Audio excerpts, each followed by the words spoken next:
One, because I think the most fundamental one is it helps them to think in a more critical way about issues surrounding them, but also their life. And secondly, opens their opportunity to participate in the activities in the country at a much higher level, but also to participate in the decision-making processes. There is also a byproduct or kind of a hidden benefit for secondary education in Malawi. The girls who are in our secondary schools, including St. Ignatius or St. Mary's, if they were not there, I think 9 out of 10 of them would be married by now. And these are girls averaging around 14, 15 years. So sending these girls to a secondary school is very, very helpful. But the most important thing is that education has the same value for everyone, everywhere. It makes them more independent in their thinking, but also analyzing issues a little bit more analytically and a little bit more critically. But it also makes them more productive citizens of the country and also of the church. But without it, really, their future is very, very doomed without education. The situation in Malawi is very harsh for young people, particularly for girls, especially in the rural areas, especially those coming from poor families.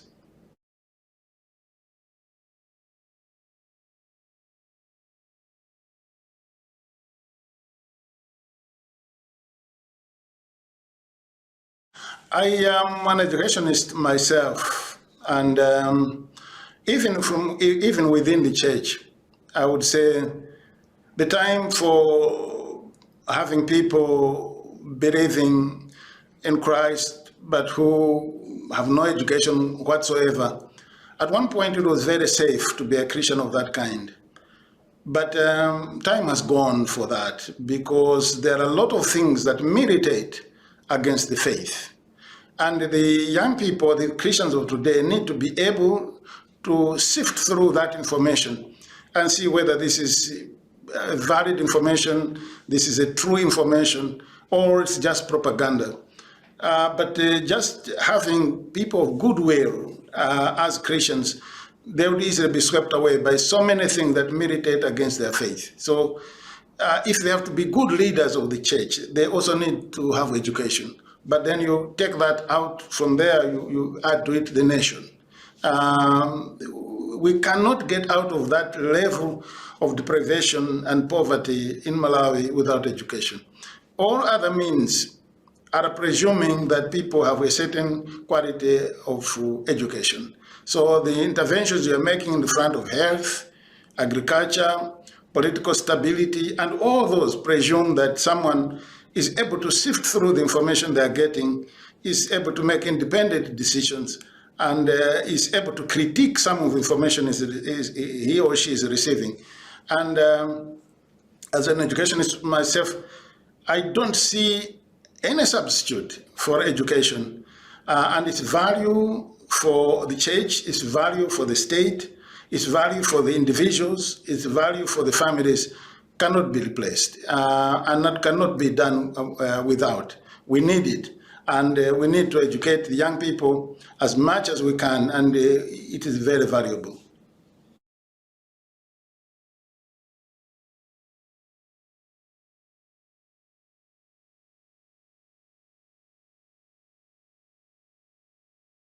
Well, my primary school was in a very harsh reality. I was born on Nyika National Park. Of course, the park was extended in 1976, so we had to be evacuated from there. But I had to walk a long distance, 2 hours every day to school. My dad was, may his soul rest in peace, was very, very strong that we do so. Mom is still alive. She had to give us some food to eat around 5 a.m. or before that, so that we could walk to school and be there in good time. We had to walk for 2 hours or so. Then I went to a junior seminary. Then I went to the major seminary. I was ordained in 1988. Then I went for my master's degree in Ireland in education and religious studies. Then my PhD in London at the Institute of Education for PhD in Education. So I've taught both at secondary level as well as university level for many years. So I am very much an educationist, and I really believe the value of education. And I've been quite privileged to be supported by so many people. But the beginning was hard. I grew up in a very poor family, and where we had to walk to the school for 2 or 3 hours and no meal at lunch, nothing. But we were privileged all the same. My parents were very strong that we all go to school, and for which I'm very grateful.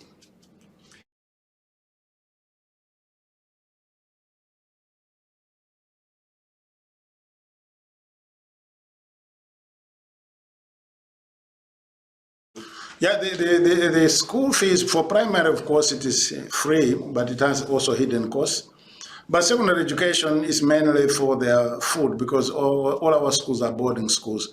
And those are the kind of schools that all the parents want to have their children in, because in the villages, there's no running water, there's no electricity, and the children cannot be properly educated. But it is also a fact that many parents cannot manage to pay the fees for the children, which is something like $160 per term. It's just too much money, because most of them earn less than $1 in a day. So there's a big problem here, but not for urban areas, particularly for those who are working.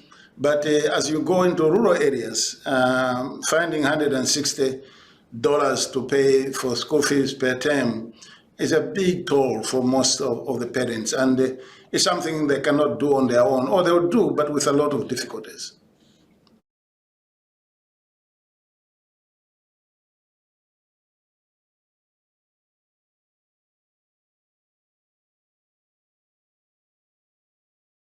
Very much so, because the general attitude and thinking in Malawi is that the experience is that if the girls drop out of school, they are sent home away because the parents can't pay the fees. The parents will generally push for the education of their son and not the girl. Usually they will ask the girl to get married so that one problem is sorted out. They tend to look at just now. So girls who cannot stay in school, basically they're going into early marriage or teenage pregnancies. It's a very, very, very precarious situation.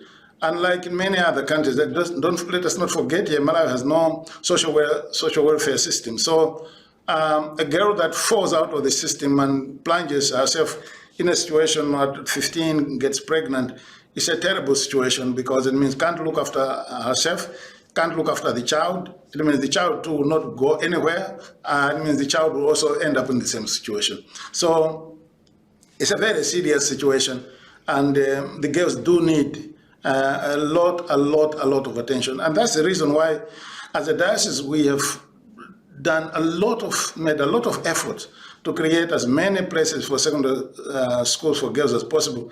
But also that's why we're also very grateful to all those who are supporting us to pay fees for the girls.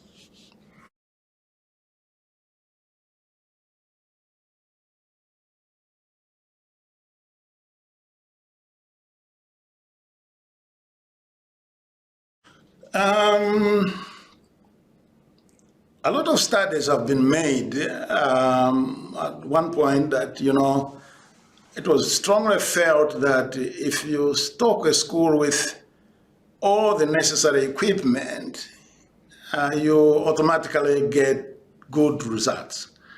But that has proved it's not true. The real secret of a successful school is the quality of teaching and learning. All these other facilities only support that. And at St. Ignatius, we are very lucky to have the leadership and also the staff who are highly motivated and very passionate about the education of the children that have been entrusted to them. But also the young people themselves have been there several times, are very enthusiastic about their education. And also a lot of pride in the young people there. Because when you go to St. Ignatius, the girls and boys in their speech to me, they will always say St. Ignatius Boarding Secondary School. They don't have to say boarding. It's enough to say St. Ignatius Secondary School, because all secondary schools have some kind of boarding. They have a boarding, because those who don't have boarding are called community day secondary schools. But the boys and girls at St. Ignatius will always add the word boarding to the name of their school.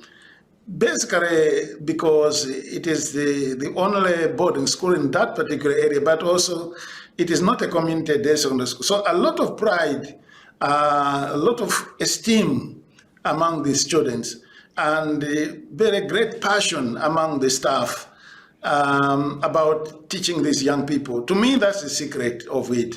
There's also a very high level of discipline among the students, and that contributes quite a lot to the quality of teaching and learning. A school without discipline, or whose discipline is below a certain level, cannot succeed. So the credit for the performance of St. Ignatius goes to the leadership of the school, the staff, and very much to the students.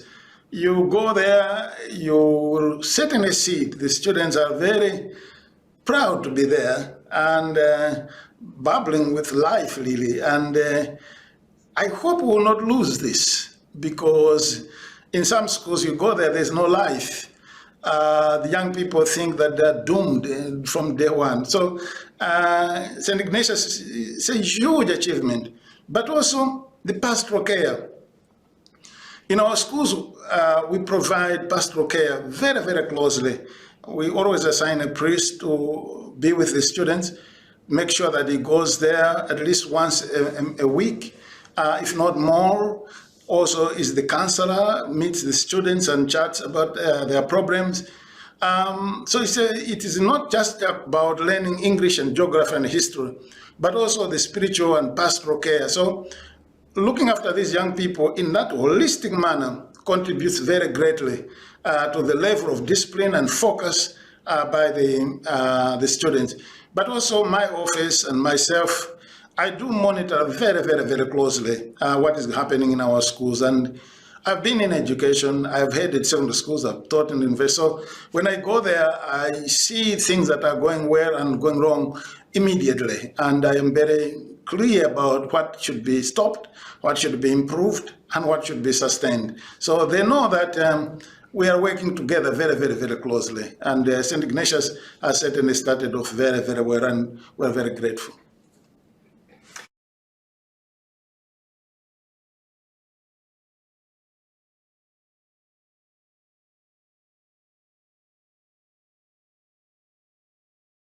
Yes, it does. I mean, we are having floods every year, storms every year. The southern part of the country, particularly Chikwawa, diocese, every year almost. And this year, at the beginning of this year, and I think it was at the beginning of this year, terrible, terrible things there. We went there as a conference, a terrible situation there. People spent days in trees and for days and days because they couldn't get down. There were a lot of floods there. And then the very northern part, Karonga. So every year we have to look for relief for people. So the climate change is real, and even for us in Malawi is real. And so every year we have to ask for relief to help families. The government is also involved. They're trying to relocate people, but going to another place is not an easy thing to achieve. But yes, the evidence of climate change, the evidence of it is everywhere in Malawi. There's nobody who can doubt that climate change is not real. The things we're seeing today, the natural disasters we're seeing today, were never there before, certainly not to that degree. So you've asked the very good question there. It is our problem as well.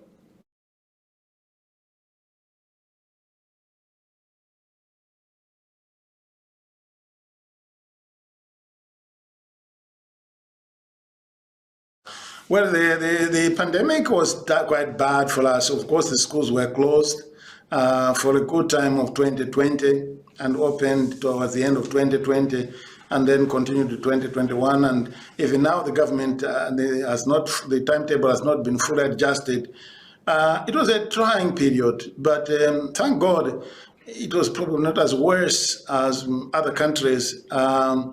We really feared that it would have been terrible, really, because this idea of social distancing and things like that, those are nice things on a piece of paper, but if you go into a rural area, this room where we are sitting here, about some people have only half of this as a house, with a grandmother sleeping, sharing that with 5 grandchildren who are going to school, and you can't talk about social distancing there, you know. And so all these sanitizers and face masks, they're too expensive for most people. They just can't afford these things, you know. So all of the rules that the government introduced, they were nice things, were practical things in the offices, but outside, almost impossible, really. If the pandemic had dealt with us the way it dealt with other, I think they would have wiped out the whole Africa. Our hospitals are very, very, very limitedly prepared, and they're struggling with malaria already, HIV already. If they had received a number of patients like the hospital is receiving here, I think it would have been complete disaster, really. But fortunately, it was not like that. However, it left a huge burden on everyone because life got very harsh, things went up. But fortunately, our partners did assist us. We did get help from here, from Germany, from Mexico, from Spain, many. So in the Diocese of Karonga, our hospitals were quite equipped for this. We had generators, we had oxygen concentrators, we had a fully prepared ambulance to move patients around, was on standby 24 hours. All these things were not because we were better on our own, but we were quite supported. And I think as a diocese, we were quite prepared for that, really, to reach that level where we had a fully commissioned ambulance on standby. But this is because of the generosity of people from different parts of the world, particularly here in Germany. Monsieur Munich was very, very, very, very generous with that. The Archdiocese of Freiburg did help us. And then Manos Unidas in Spain, the Matthews family in Dayton, the US, the Cooperationspartner family in Mexico. We were quite helped, and fortunately, we are seeing the back of it. We are also very, very happy. It was a terrible situation, really, but we lost a lot of people, nevertheless, particularly among the intelligentsia, the people who are going around in different parts of the world to carry out their duties, but also within the country, who, by the nature of their jobs, had to meet a lot of people, particularly also medical people. We lost quite a lot. May their souls rest in peace.